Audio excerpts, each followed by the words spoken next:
মানুষ কখনো একদিনের মন খারাপে কিংবা হঠাৎ কোনো বলা একটা কটু কথার কারণে রাগ হয় না, ঝগড়া করে না। এগুলা একদিনে তৈরি হয় না।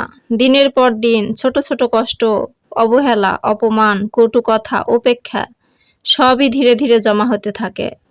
কিছু মানুষ চুপচাপ সহ্য করে যায়, হাসি মুখে সব মেনে নেয়। কিন্তু ধৈর্যেরও তো একটা সীমা থাকে। যখন সে সীমা পার হয়ে যায়, তখনই ঘটে বিস্ফোরণ।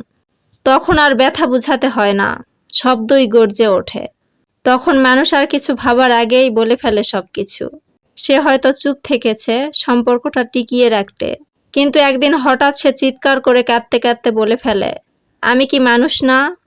আমারও তো অনুভূতি আছে। লোকে তখন ভাবে, এই একটা কথায় এত রাগ কেন? ওই এক কথার পিছনে আছে শত শত না বলা কথা। কাউকে হঠাৎ বদলে যেতে দেখলে ভেবে দেখো, তুমি হয়তো বহুদিন ধরে বদলে যাচ্ছিলে। সে শুধু সহ্য করেছিল।